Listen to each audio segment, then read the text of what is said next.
여러분 안녕하세요. 오늘은 제 사랑하는 고양이 중 한 마리인 물버린과 함께 여러분과 N번방 방지법에 대해서 이야기해보고자 합니다. 요새 정치권의 뜨거운 감자죠. 과연 N번방 방지법은 검열법일까요? 아니면 지금 필요한 불법 촬영물을 막기 위한 법안일까요? N번방 방지법은 1년 전 통과된 전기통신사업법 그리고 정보통신망법 개정안을 말합니다.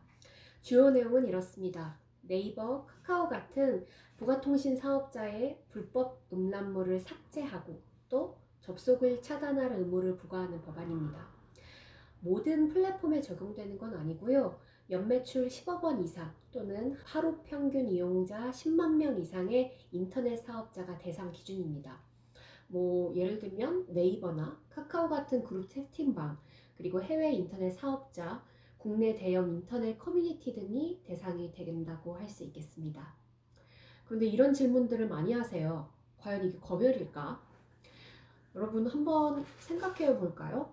누군가 온라인 게시판에 아동을 성착취한 성착취 영상물을 게시한다고 생각해 봅시다. 이거를 사전에 차단하는 것이 과연 검열일까요?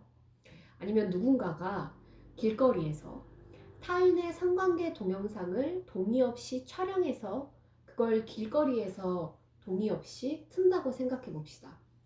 이것을 막는 것은 과연 검열이라고 할 수 있을까요? 누군가의 권리를 침해하는 성착취 영상물을 공공연한 곳에서 게시하는 것은 저는 사전에 차단해야 마땅하다고 생각합니다. 게다가 지금 있는 N번방 방지법은 차단의 일을 사람에게 맡기는 것이 아니라 기계에게 맡기고 있습니다. 즉 스크리닝, 필터링 작업이죠. 이미 웹하드를 대상으로는 진행 중인 기술입니다. 필터링 같은 경우는 이렇게 진행돼요. 예를 들면 이용자나 경찰이 불법 촬영물을 인지하고 그걸 신고하는 것입니다. 신고는 방통위로 접수되고요. 방통위가 그 신고된 영상들을 검토하고 삭제 요청이 된 영상물을 불법 촬영물 혹은 미성년자 성착취 영상물 등으로 의결합니다. 이 불법 촬영물의 데이터베이스를 코드화해서 디지털 정보 DNA를 등록합니다. 그리고 그 등록된 DNA 정보와 새로 업로드되는 영상의 디지털 정보를 비교하는 것이죠. 그런 DNA를 갖고 있는 영상들이 업로드가 되면 그걸 사전에 차단하는 것입니다. 즉 코드만으로 보고 있기 때문에 비밀이 유출된다거나 세상활이 침해된다라고 하는 우려는 없다고 볼 수 있겠습니다. 이번에 윤석열 후보가 이런 이야기도 하셨더라고요. 고양이 동영상을 올리는 것도 문제가 된다. 그러나 사실 알고 보니까 그렇지 않았고, 그리고 또 법안이 그렇지 않아야 되겠죠. 지금 현재 스크리닝에 파일의 크기마다 다르지만 최대 10초가 걸린다고 하더라고요. 기술적인 오류가 있을 수도 있겠고 업로드가 지연될 수도 있겠지만 이건 법안의 문제라기보단 기술적 고도화로 해결할 문제가 아닐까 싶습니다. 또 이런 논란도 있었어요. 사적인 메시지를 검열하는 것이 과연 옳은 것인가? 근데 지금 있는 법안은 사적인 공간에 적용된다고 보기는 어렵습니다. 사적인 공간이란 뭘까요? 말 그대로 프라이빗한 사적인 대화 공간이라고 할 수 있겠죠. 그러나 N번방 방지법은 다수가 공공연하게 볼 수 있는 온라인 공간에 적용됩니다. 오프라인 공간으로 따지면 집 안이 아니라 집 밖에 공원 같은 곳에 적용되는 법안이라고 할 수 있겠죠. 누구나 다 상식적으로 이해하지만 집안에서 우리가 발가벗고 돌아다니는 것을 처벌하지는 않잖아요. 그러나 길거리를 발가벗고 돌아다니면 처벌받습니다.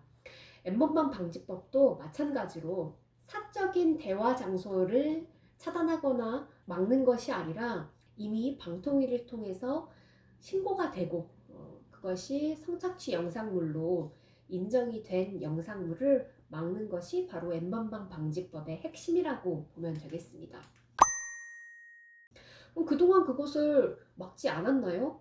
네, 막지 않았습니다. 몇몇의 웹하드 사이트에는 이 필터링 법안이 적용이 됐지만 인터넷 커뮤니티나 온라인 오픈 채팅방에는 적용되지 않아서 그동안 사이버 성폭력, 디지털 성폭력이 성행했습니다. 또 누구는 이런 질문도 하시더라고요. N번방 방지법은 텔레그램 때문에 생긴 법안인데 지금 텔레그램에는 적용이 되는 것이 아니니까 뭐 전혀 실효성이 없는 거 아니냐? 이런 질문도 하세요. 근데 텔레그램이 막아진다는 건 사실은 반대로 이야기하면 사적 대화방이 이 법안의 대상이 아니라고 하는 것을 뜻하고요. 근데 그렇다고 해서 이 법안이 완전히 실효성이 없느냐? 그것도 아닙니다. 적지 않은 불법 촬영물의 유포가 검색 엔진이나 인터넷 커뮤니티 게시판 그리고 오픈 채팅방에서 업로드되어서 유포되기 때문에 여기에 대한 대응은 당연히 필요하겠죠. 그리고 거기에 대해서는 실효성이 있다고 볼 수 있습니다. 그러나 정말 사적 대화방까지 모두 다 그렇게 스크리닝하는 것은 문제가 될 수 있겠죠. 이 사적 대화방들은 경찰 수사 등으로 해결할 예정이라고 합니다. 즉, 이 법안의 문제가 아니라 추후 보완되어야 할 영역이겠죠. 다시 한번 말씀드리면 사업자가 영상물의 내용을 보고 자의적으로 판단하는 것이 아니라 이미 공인된 불법 촬영물을 걸러내는 것입니다. 과거부터 웹하드에서 하던 스크리닝을 인터넷 커뮤니티 그리고 오픈 카톡방까지 확대 적용했다고 보시면 돼요. 몇 년 전에 저는 이름 없는 추모제라고 하는 추모제를 연 적이 있는데요. 성착취 영상물 피해로 스스로 목숨을 끊은 피해자들을 위한 추모제였습니다. 이름을 한참 고민하다가 이름 없는 추모제라고 행사를 붙인 이유가 있었어요. 왜냐하면 디지털 성폭력 피해자의 이름도 부를 수가 없는 거예요. 보통 추모제라고 하면 이름을 부르고 그들을 거론하고 또 그들의 아픔을 다시 한번 되새기고 하는 건데, 저희가 자칫해서 피해자의 이름을 이야기했다가 성착취 영상물이 유작이라고 하는 타이틀을 달고 다시 업로드 될까봐 차마 이름을 부르지 못했습니다. 그리고 실제로 과거에는 그런 사례들도 있었고요. 그러니까 디지털 성폭력이 얼마나 끔찍한 범죄인지 다시 한번 느낄 수 있는 대목이죠.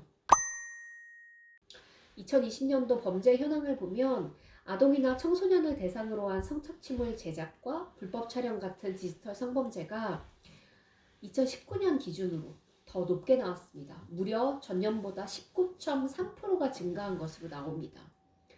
이 정도 되면 정말 대국민적, 국가적 대응책이 필요한 것 아닐까요? 수많은 디지털 사이버 성범죄가 발생하고 있고, 이는 오프라인에서의 폭력만큼 아니면 사실 더 그 이상으로 심각한 상흔을 남깁니다. 이것이 검열이냐 아니냐는 논란의 여지는 없어 보입니다. 단지 더 필요한 것은 이것이 추후에 또 다른 문제가 되지 않도록 법안을 최대한 완성도 있게 계속해서 보완해 나가고 또 기술적인 완성도를 높이는 것이 추후에 정치인이나 기술자들이 할 몫이 아닐까 싶습니다. 작년 한 해만 해도 N번방 박치법으로 너무 많은 사람들이 고통받았고 또 대한민국을 뒤흔든 사건이기도 했죠. 불과 1년 만에 이것이 검열이라고 이야기되면서 백래시의 형태로 다시 돌아올 거라고는 예상하지 못했습니다. 여든 야든 할 것 없이 손쉽게 그걸 검열이라고 호도하는 것이 아니라 정말 불법 촬영물 피해자를 막고 더 이상의 범죄가 횡행하지 못하도록 노력하는 것이 정치의 역할이 아닐까 싶습니다. 지금 윤석열 후보나 이재명 후보께서도 서로의 정쟁의 도구로 이 주제를 쓰지 않고 대안책을 마련해 주시고 또 제안 주셨으면 하는 바람이 있습니다.